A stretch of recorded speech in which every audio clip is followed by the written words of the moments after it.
Well, welcome everyone, and thank you for joining us tonight. I am Amy Waywell. I'm the Director of Membership here at the MFA, and it is my pleasure to welcome you to tonight's lecture featuring new discoveries about Van Gogh's process and techniques revealed during research for our exhibition, Van Gogh, the Roulin Family Portraits.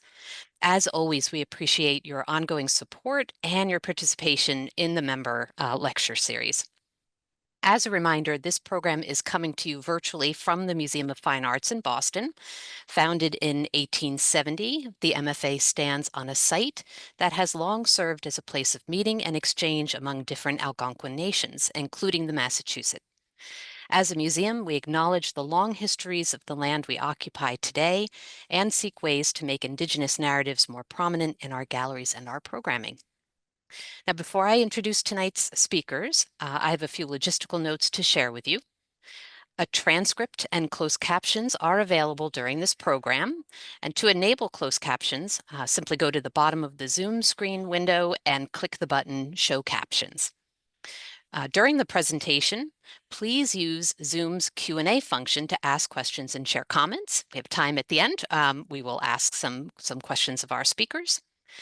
And also note that this lecture is being recorded, and we anticipate making it available on the MFA's YouTube channel in the coming weeks.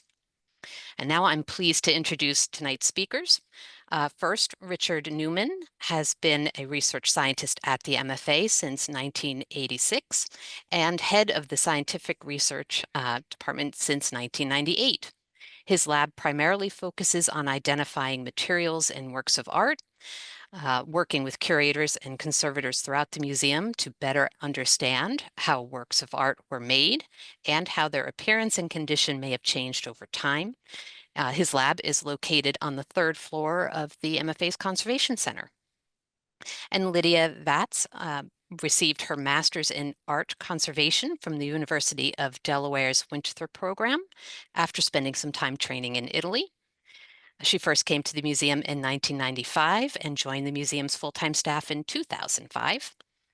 She has treated a wide range of paintings at the MFA, including the John Singer Sargent murals in the Rotunda and Van Gogh's painting House at Auvers. So Richard and Lydia, thank you so much for joining us tonight. We're looking forward to the talk. Thank you so much, Amy. We're very excited to be here and to share some of the work that we were able to do with these paintings. The Postman and La Berceuse, portraits of Joseph and Augustine Roulin, are two of the most iconic images in our paintings collection here at the MFA. In the summer of 2023, Katie Hansen, our curator of the exhibition and our curator of 19th century European paintings, graciously agreed to let us have those two paintings up in the painting conservation studio for the entire summer. This kind of access to those paintings was really unprecedented for us, as they are almost always on view either here at the MFA or really somewhere around the globe. Our team, which consists of those pictured here, myself and Rachel Childers, one of the other paintings conservators, Richard Newman, and Aaron Mysak, who is unfortunately left us to go to Harvard. We spent months together with these paintings, and it was just such a pleasure to have the chance to look at them. We redid the technical analysis of these paintings, which had been examined for the last time in the late 1990s. Using our upgraded and more sophisticated equipment, we were able to come to really a much deeper understanding of Van Gogh's materials and his techniques in creating these two just astonishing works. Luckily for us, the timing of this project was such that we worked on the technical analyses far enough in advance that we were able to actually contribute a technical essay to the catalog, which for us, for many exhibitions, things happen so quickly that that's rarely a possibility for us. So we're very proud to be included in the catalog and hope that you will read our chapter. As you may know, the portrait of Joseph Roulin, or the postman as he is commonly known, was the first in the series of paintings of the entire Roulin family. This diagram, which I cribbed directly from the catalog, shows the entire series of works of the Roulin family arranged chronologically. Our two portraits essentially bookend the family paintings. Joseph was painted first in July to August of 1888, and Augustine as La Berceuse appears at some point in either December, a period ranging from December of 1888 to April of 1889, and we'll discuss that a little bit in the future. Our first steps in any kind of examination of a painting is to use some of our most simple techniques, including just examining a painting in normal light, which you see here on the left to just get as close to paintings as we can. And then on the right, you see the postman shown in a raking light. This is a light that comes from the side and at a very sharp angle. And it gives us a sense of just exactly the surface quality, the topography of the paint. And an area, for example, of the background that you see of Joseph can look very flat in a normal light, but once you shine a strong raking light onto it, you can see just how much paint there is in certain specific areas. And there are two close-ups here that you see to the right, where you can see he used in the background a particular sort of basket weave application of paint that he frequently used in many other paintings, actually, in the what would appear to the in normal light to be a simple and smooth background. But he was very fond of this basket weave. This painting is in many ways kind of unusual for Van Gogh, or what you think of a Van Gogh, because it almost seems quite thinly painted at the beginning when you first start to examine it. The paint applied in the suit is fairly thin, but there is an increasing buildup of paint in the hands and the face and in portions of the background. When we redid the X-rays of this, because the X-rays of the painting were quite old, you can see the X-rays on the right, and you can see how it bears out this feeling that we had of the successive buildup of paint in certain areas. And you can see in particular the difference of the paint, which was applied fairly thinly in the background to the left of his head, and then to the right, it's much thicker. An X-ray can tell us many things about a painting, both about the construction and also about the condition. And we found, for example, for the condition, that he is really in excellent shape. You'll see two dark spots, one located over his eye and one in the lower right in the X-ray, and those are little losses of paint, but otherwise there are no tears or holes or any other issues.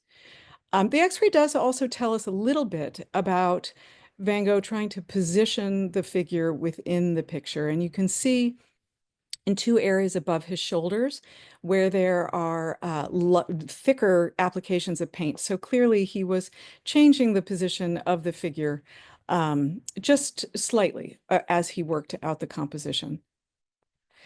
Ironically enough, the drawings that we have of the postman actually came after the painting was completed. And they were drawings that he sent to his brother Theo in Paris to explain to him, to describe to him the painting that he was working on.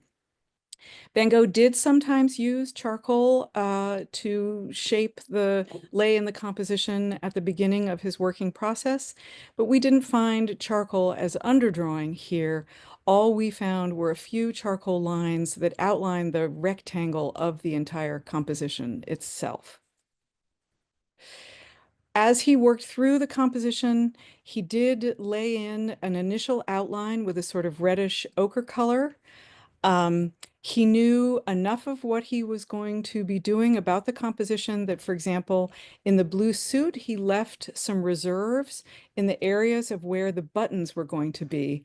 And I don't know if you can see my cursor, but in to the side of some of the buttons, you see actually bare canvas where he had left spaces for the buttons and then never bothered to add more paint. In the detail of the arm of the chair on the right, you can see that he was still trying to figure out where the chair arm should go in relation to the postman's figure. And at a certain point, he added more background color while some of the paint around it was still wet.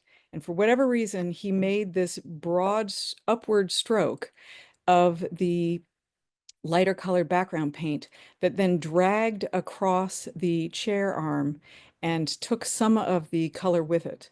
We don't know whether this was done with a brush or even possibly with a finger as he worked out these compositional details. We also see that he struggled a little bit compositionally with both the placement of the floorboards in the space and also the chair itself. And on the left, you can see the floor coloring, which is this sort of pinky salmony color. He applied to the areas, spaces around the chair after he had already filled in the background with the light blue color. And it doesn't have any kind of sharp demarcation of where the floor would end and the wall would begin. So clearly he was playing around with the perspective there.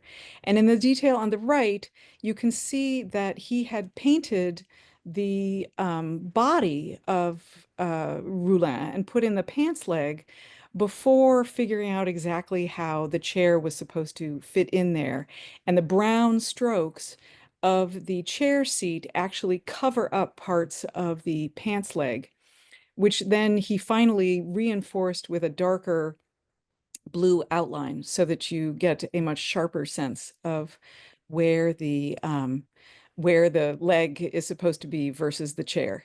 And at the bottom, you do also see in many instances, because Van Gogh was working at such a fast pace, often his paints are still wet when he either rolls them up or stores them in a different way or moves them around. And you can see sort of smears that go from the chair leg across the lighter colored paint and into the paint leg where he must have moved it or bumped it in some fashion while all the paint was still wet. Moving along to La Berceuse, you can see that as we did with the postman, we began our examination with normal and raking light. In contrast to the postman, the raking light shows us that there's a great deal more paint on the surface of this painting, both in the figure, in the skirt, in particularly in her head, and also in the flowers in the background. There's just much more paint added to it. And you can see, particularly in these details of her head, just how much paint there is, particularly in her forehead and in her hair. Um, if you look closely at the detail and the raking light on the right, you can see that there's much less impasto visible in both her eyes and her lips. So clearly these were areas that he was satisfied with the application of paint in those areas and didn't feel the need to keep adding more and more paint as he did with the rest of her face. The X-rays once again confirm the presence of different thicknesses of paint and different types of paint. Her face, her hair have paint applied there that is much more opaque to X-rays. And it's stark contrast to the rest of the painting. As for condition, once again, she is in great shape. with no tears and damages. So, which for paintings that would have been rolled and shipped around a lot, we are very grateful for the fact that she is in such good condition. So this image here shows 5 versions of La Berceuse. We know that from December of 1888 until April of 1889, Van Gogh produced these 5 paintings, all in different collections. And in the exhibition here, you will see our version, obviously, of La Berceuse and the version from Chicago. 2 of the versions cannot travel because of collection restrictions, and one of them is too fragile, so it can't travel for condition issues. Um, we know that Van Gogh often painted what he called repetitions of compositions that he was especially fond of. In this case, he painted one for himself. He painted one to send to his brother. He painted one which he gave to Augustine herself, which was her compensation for having modeled for the painting. And then he made 2 more, most likely as gifts for friends. We don't know exactly which painting is which. He does write about them often in his letters. The only one we know for sure is that the version that you see in the middle of the 5 here, which belongs to the Metropolitan in New York, was the one that Augustine chose for herself. Um, and there's lots of documentation to prove that. It is very interesting because with some of his repetitions, Van Gogh would use drawing underneath to sketch out compositions, occasionally, possibly even transfer them in some sort of transfer process. But we did not find in ours any traces of charcoal. So we are not entirely sure whether it was sketched freehand or whether there was, in fact, some sort of transfer process. Um, of the 5 of them, there are certain differences. Some of them have an inscription which reads La Berceuse, which is found in the lower right. Some of them are signed and dated. Ours is not signed and dated. One of them, the version at the Met, has her hands crossed in the opposite direction, and we are not entirely sure why that would be the case. You also see variations in the flowers in the background. You see variations in the colorations of her outfit. Um, so it's very interesting to compare them, and we wish we could have had all 5 together for this exhibition, but it was not meant to be. There are many theories from scholars at the Van Gogh Museum and Van Gogh scholars all are across the globe as to the order of which painting was painted when. And we can't say for sure when ours was painted. So we haven't really weighed in on that. But this is the order that they are presented in the catalog. So this is how I chose to put it here tonight. I should say our biggest thrill came when we were examining La Berceuse with ultraviolet light. There are many pigments that naturally fluoresce in reaction to illumination with ultraviolet light.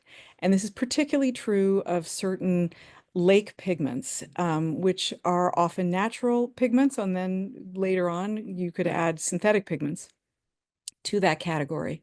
And they react by uh, fluorescing often in a very red, bright fashion. And you can see particularly in her lips and in passages in her hair and in the inscription, this very particular salmon color fluorescence that comes up.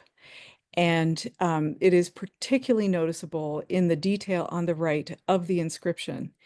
And this came as quite a surprise to us because in normal light, it is often very difficult to actually see that the inscription is there at all. So this was a clue to us that Van Gogh was using a particular lake pigment that he was particularly fond of. It was called geranium lake, and Richard is going to talk much more about these red lake pigments. But Van Gogh loved this pigment. He ordered lots of tubes of it. But even in the 19th century, when this pigment was first developed, it was known to be a particularly problematic pigment because it was not light fast, even back in its first days. So artists, while they were usually tempted to use it because it was such a beautiful color, were warned each other about using it because it was known to fade. Van Gogh thought that he had found a solution for how to use it in such a way that it wouldn't, in fact, fade. Unfortunately, he was wrong about this.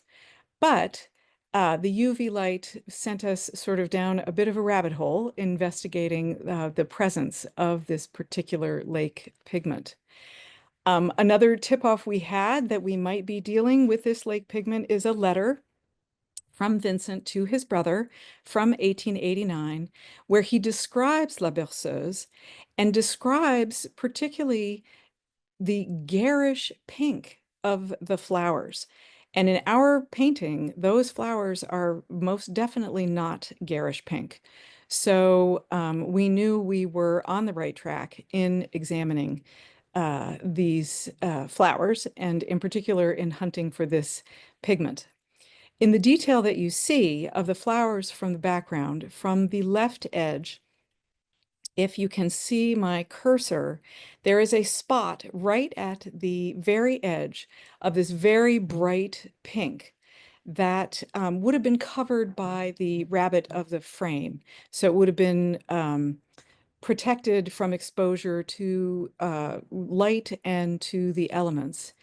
And Katie very graciously allowed us to take some samples, microscopic little tiny samples of paint from various areas. These samples are then mounted into a resin and sliced kind of like a piece of cake. And you see the cross section here on the right. What is listed as layer number 1 is actually the preparation layer on the canvas. And then layer 2 is from that flower in an area where the pink has faded. And you can actually see in the central portion that the pink is still present, but as you get closer to the top edge, the pink has disappeared. And this would have been a pink that is a mixture of geranium lake with white and blue particles as well, but it does not read as pink at all anymore. In another area of the painting, where the lake would have been applied in a much purer fashion, we were able to take another sample, and you can see here how deeply rich and translucent that geranium lake looks in that sample. It is much purer. It is not really mixed with other pigments. And this was one of the ways that Van Gogh thought that he could use this pigment and prevent it from fading. Here we have, as you'll see on the left, you have the area circled where the paint has not faded. In the center, you'll see a digital reconstruction of what we believe the flowers in that area might possibly have looked like. My colleague, Rachel Childers, worked with Richard and Aaron to both figure out through analysis of the paint itself, what the proportion of the pigment might possibly have been in those areas, and then using the RGB values from that one unchanged area off to the edge, she used Photoshop to reconstruct what we think the flowers might have looked like. We obviously would not reconstruct this on the painting itself, but we do, it is very intriguing to think about what the painting might have looked like in its unfaded state. Rachel was also able to do a lot of, she used reflectance transformation imaging, or RTI, which involves taking photographs of the surface of an artwork from many, many, many different angles, and then using computer programming to bring all of that data together to give you a sense of the topography of the painting and a sort of three-dimensional map of what the surface of the painting looks like. And then, because we had all of that data, Rachel was able to work with representatives from Canon, both in the Netherlands and then also in Canada, to create three-dimensional 3D prints of the paint surfaces, of not the, unfortunately, not the entire painting, because I think we would have made their equipment explode, but of details of the painting, which are on display at the exit of the exhibition itself. And we are hoping that people will take the opportunity to actually touch these examples to get a sense of a real tactile sense of what the paint surface feels like and the height of the impasto. And of course, we don't want anybody to actually ever touch the actual paintings, so we figure this is as close as people can get. So we hope you will take advantage of this opportunity. I think I have probably gone more than my share of the time, so I'm actually now going to pass you over to Richard Newman, and he will tell you more about the discoveries that we made on the two portraits. Lydia. My section is a little bit of chemistry, but hopefully not too much for anyone. I'm going to focus mostly on the pigments that Van Gogh utilized. And just to give you a sense of what happened over his very short career, at the left is one of his most famous early paintings, The Potato Eaters, rather monochromatic without a lot of color in it. And then just 3 years later, he's painting Augustine Roulin in the very colorful version of her portrait that's here in the MFA in Boston. He became very, very interested in pigment and colors and contrasting colors at this period of time, an interest that he did not have earlier in his career. All painters in later 19th century Europe could go to color makers, much as we can go to stores today, art stores today, and buy our paints in tubes already prepared. So they no longer had to grind their own pigments and mix them up themselves, which would have been the case in the earlier part of the 19th century and certainly earlier centuries. These are some tubes of oil paints and metal tubes, the first kind that the totally prepared paints were available in, early oil paints. And there are one of the surviving palettes of Vincent van Gogh's there at the right. Many Van Gogh paintings have been studied in considerable detail, so we know quite a bit about the pigments that he utilized during his entire career, particularly during his more colorful years, you might say, in the last few years of his life. And the Postman, compared to, for example, his portraits of Augustine, is much more subdued in color, it would appear, just by looking at it. There aren't too many colors that are visible. But a little sample of the blue background, of the bluish-green background, made into a cross-section, the cross-section shown at the bottom, shows that he actually mixed two different green pigments, two different blue pigments, and one white pigment together to make this particular color. Those are 5 different pigments, 5 different tubes of paint. He had them available to himself, and he obviously almost certainly mixed these things to get exactly the tint that he was looking for. The white ground is shown at the bottom, and Lydia mentioned that he had a charcoal outline around this painting, and Some of those splintery particles at the lower left there on top of the ground, those are charcoal black particles that were picked up by the paint of the background as he put it over the charcoal. Charcoal wasn't too very well bound, so the wet paint picked it up a little bit. Even though the postman may not look that colorful from a distance, if you look very carefully at his eyes, and this is a picture of his right eye, a detail of his right eye, there are 7 or 8 brightly colored pigments, the full range of colors that he utilized right here in the edge of the eye, even if a lot of these colors don't appear so prominently in the rest of the painting. And this little detail, and one could make dozens of these photomicrographs of any of Van Gogh's later paintings, show, again, as Lydia discussed, how sometimes he applied paint over wet paint, so mixing occurred that he didn't intend, certainly, but simply occurred because he didn't let the paint underneath dry completely. On the other hand, the blue details here in this eye, they were clearly put on after the underlying paint had dried, so they don't mix with the underlying colors at all. This is just a more expanded view of that particular part of his eye. We know quite a bit about Van Gogh's pigments used in this very colorful period of his later career, in part because so many of the paintings have been analyzed in detail, now including our postman and our version of Augustine's portrait. We also know quite a bit about his pigments because he ordered them frequently from his brother Theo in letters, and we have all those letters. This is one page of a letter he wrote in April of 1888. That's about 6 months before he painted our portrait of Joseph Roulin, and 8, 9, 10 months before he painted the various versions of Augustine, including the one we have here at the MFA. There's a translation of the letter at the right.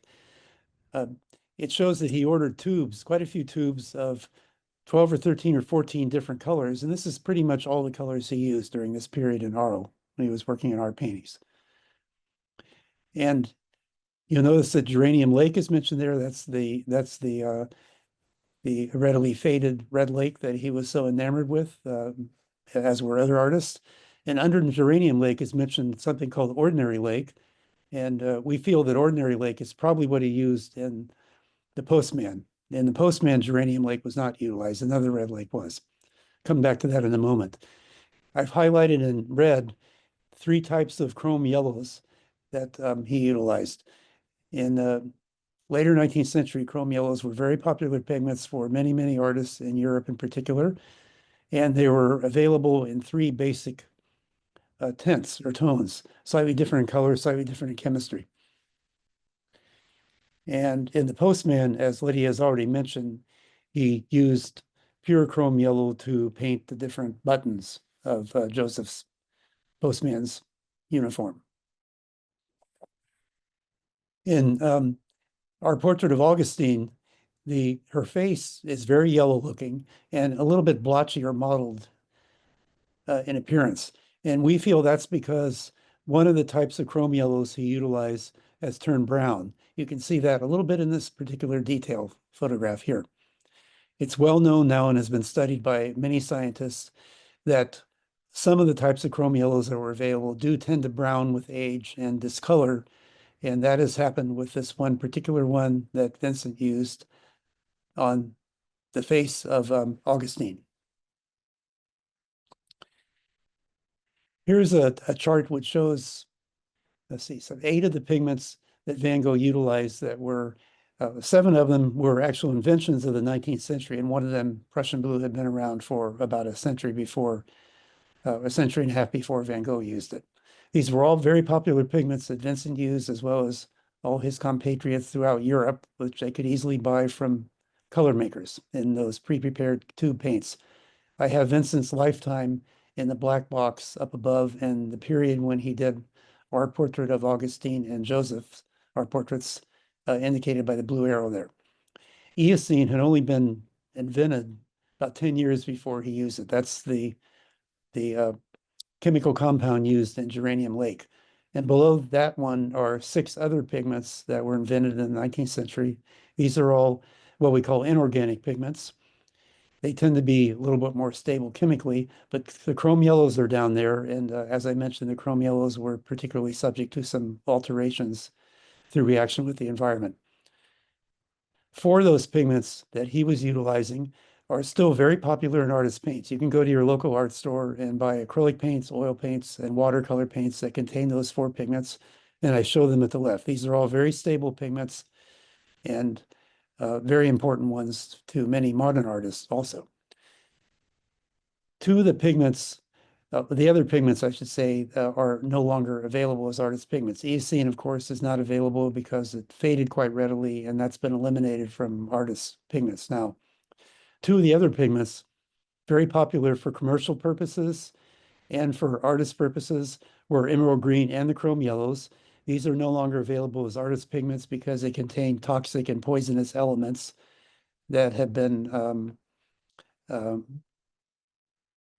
eliminated from commercial paints some number of years ago, and now they're not available in artist paints again because of the toxic elements they contain.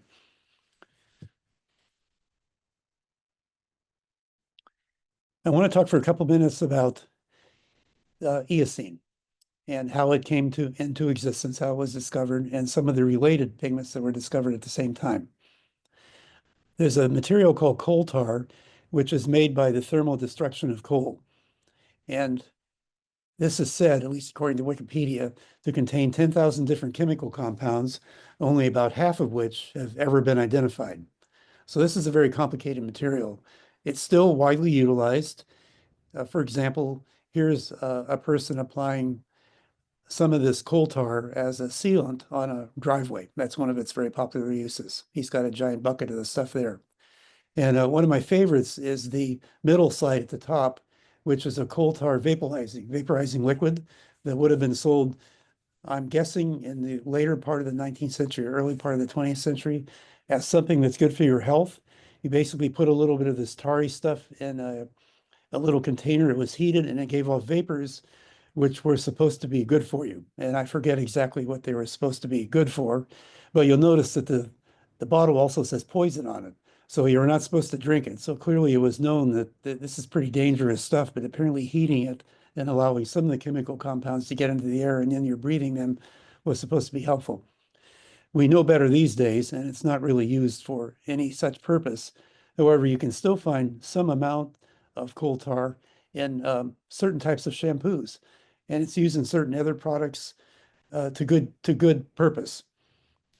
But we're certainly not using it as a vaporizing material anymore. Now, coal tar colors were developed at a very fast pace in the 1860s, 1870s, and later up to about 1900. During those few decades, dozens and dozens and dozens of different highly colored compounds were developed by very large chemical factories in Germany and elsewhere. And one of the primary compounds found in coal tar is called xanthine. That's the one shown in the cream-colored box at the upper left, if you're interested in such things. And xanthine can be combined with other chemical functional groups to form a whole variety of compounds, which have colors across almost the entire rainbow. And as I said, dozens and dozens of these were created, and they were mostly used as textile dyes in the later part of the 19th century. Some of them found their use in the artist pigments. The 2 particular compounds, eosine Y and B, I show at the lower right, were the compounds found in geranium lake. So these are the 2 chemical compounds found in geranium lake that unfortunately were susceptible to fading by exposure to light. And I show another compound, which was invented at about the same time as eosine, called fluorescein. That, to the best of my knowledge, was never used as an artist pigment. It's been used in more recent times, for example, and shown in the little photograph at the upper right, as a way of tracing water flow in a river. And the reason it can be used in this way is because if you expose this particular compound, a solution of this compound, to blue light, as would be in sunlight, of course, it fluoresces a bright yellow-green color. That's why its presence can easily be found in the water. And I read that in the early 1960s, it was used to color the Chicago River on St. Patrick's Day in Chicago. It was only used for a couple of years, and it's now been replaced by a more environmentally friendly compound. Fluorescein, however, still has a very important use in the medical field. Drops of a compound, of a solution of fluorescein can be placed in your eye. The doctor can shine a blue light in your eye, and the fluorescein will fluoresce in your eye. No harm to your eye, but it allows the doctors to see some of the veins and some structural aspects of your eyeball, which otherwise would be impossible to diagnose. Completely non-invasive, completely harmless, and a very important use of fluorescein, and I think the most important one still today. Another compound that was invented at this period of time that's still present today is called erythrocene, and we know it as FD&C, red number 3 or red dye 3. You might have read about this quite recently. It's one of the synthetic food dyes that's now no longer legal to use in foods in Europe, the European Union. It's been eliminated in cosmetic products in the United States, but has not yet been eliminated as a dye that can be used in food products. So for example, in the US, I believe Twizzlers, as you see at the bottom, are still colored by FD&C red 3, which is erythrocene. And possibly within a couple of years or a few years, this dye, as well as a few more synthetic dyes, will be eliminated from the use of foods in the United States too. They will be eliminated in California sooner than they will be in the rest of the United States. That will be a problem for Twizzlers sold in California before it will be a problem for Twizzlers sold elsewhere in the US, I think. But erythrocene has a kind of similar chemical structure to eosine that you see that was in Geranium Lake. And in fact, in samples of Geranium Lake we've taken from Van Gogh paintings, and others have taken from Van Gogh paintings, we find a few particles of erythrocene because it was manufactured in the same factory, and there's a little bit of cross-contamination. So the eosine that the color maker bought and ground up and mixed with oil for the tube paints Van Gogh used contain a few little molecules of erythrocene, which we can easily determine by analysis since it has iodine in it and Geranium Lake has bromine in it. We can easily distinguish those things by fairly simple chemical analysis. Prussian blue is the other pigment that was very popular blue pigment used by Van Gogh. It had been around about 150, 170 years before he used it. Prussian blue became very popular for many other purposes also. In the beginning of the 19th century, it was imported in Japan and very rapidly became a heavily utilized pigment by the woodblock printers at that time, who before that had a couple of natural blues that they could use. And some woodblock prints of the middle of the 19th century in Japan entirely used Prussian blue. They were basically monochromatic with different shades of Prussian blue. This particular one by Eisen has two other pigments in it, a red one and a yellow one, but it's mostly blue due to the presence of Prussian blue. Prussian blue is also the color in the cyanotype photographic process, and you see a cyanotype from about 1900 in the upper right. And Prussian blue was also the colorant in traditional blueprints, which I don't believe are utilized anymore, but I'm sure all of us have seen blueprints, and the blue in those blueprints was Prussian blue. We'll explain exactly how the Prussian blue got into them or the chemistry involved in a cyanotype photographic process. Prussian blue is still very important, and its major use is for treating ingestion of radioactive cesium and thallium. I believe cesium is used in certain medical treatments, and the form in which it occurs, or it appears in the medical world now, is a product called radiogardase that you see there. It's a prescription medicine, and it does contain, as the label says, Prussian blue. Very important use of Prussian blue. It doesn't harm you if you ingest it in this particular form, but it can be extremely important for removing radioactive cesium and thallium from your body if you've undergone a treatment or accidentally ingested those compounds. Hopefully, accidental ingestion never occurs with those things.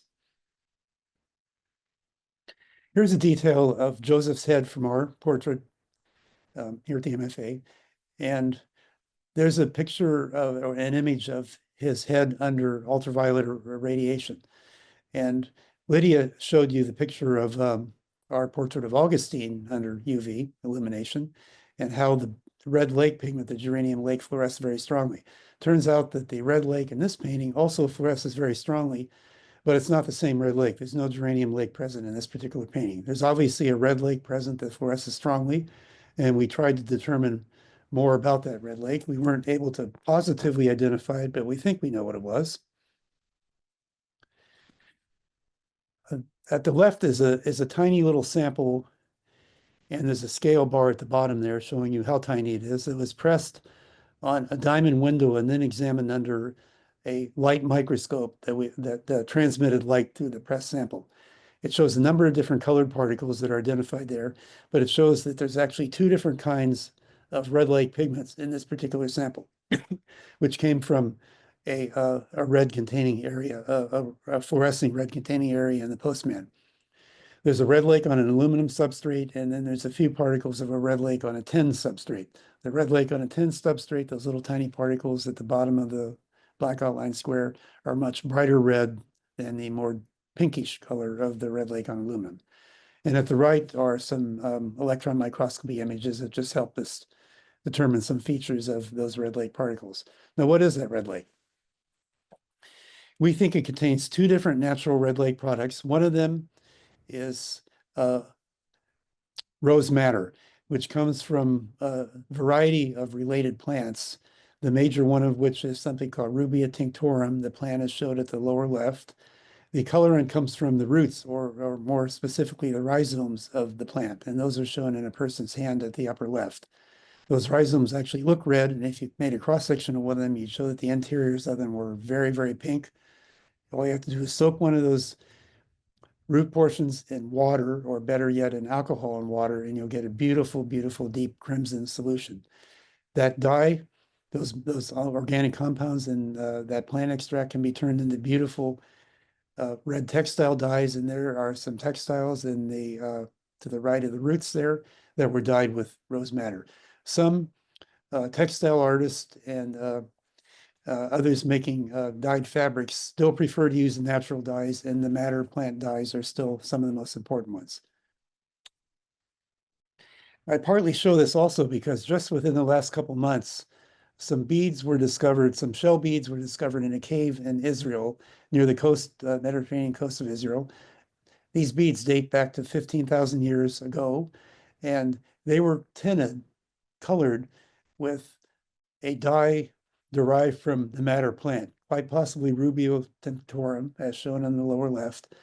And these indicate that madder was used as a pigment first, 15,000 years ago, at least. This makes madder in Van Gogh's paintings by far the oldest pigments. It's much older than any of the other pigments that he utilized, except possibly the earth pigments, which he never utilized very much in his later career. I thought that was a pretty cool finding. It put the age back of the use of madder 10,000 years prior to the oldest known occurrence before that time. The other red pigment, the minor one that was much deeper red in the photograph I showed you a little earlier, the microscope picture, we think is Brazil wood. This has been determined by detailed analysis of samples, larger samples by more sophisticated techniques than we applied in our laboratory. Brazil wood comes from the inner bark of a tree that's shown here that grows in Brazil. And you can see the red color of the bark there, where of the inner bark, and some of the cut up shavings of that. The dye is extracted from this and then can be turned into a very bright pigment or textile dye. And my understanding is that Brazil wood is still the most valued wood for making the bows of string instruments like violins, like I showed at the lower right. I believe the Brazil wood, the tree it comes from, whose Latin name I forget, is now an endangered species. So it's not being used to produce a dye colorant anymore, but I believe it's still being used in small quantities to make things like violin bows. There's a very similar red dye, natural red dye, from a wood called sappanwood that was a very important, prominent dye and colorant in Japan, where it's a native tree.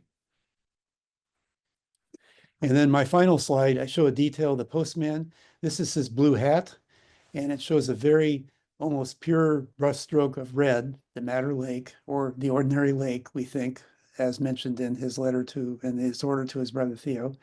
It's shown there, and also shown is some of his favorite chrome yellow, and that background blue, green I talked about that has those 5 different pigments in it. and some almost pure Prussian blue that he used to paint the uniform and the hat of the postman. And shown also in those little yellow areas, that's canvas, the ground, the white ground on the canvas that he never covered with paint. There's always places like this in his paintings that show through, and some of them accidental. They don't really contribute to the painting. As in this instance, this is a close-up photograph. You wouldn't know that those little white spots are there, probably by just looking at the painting. And that concludes my presentation. And thank you for your attention. Thank you both for a fascinating, deep dive into really the composition of these paintings. Fascinating. I will take a moment to thank you all for joining us for tonight's lecture. For those of you joining us at home, if you have not had an opportunity yet to see these portraits in person at the museum, please do.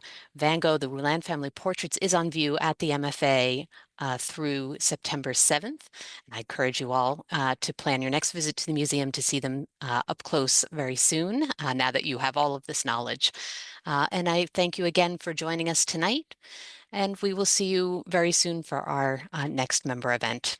Thank you very much. Good night.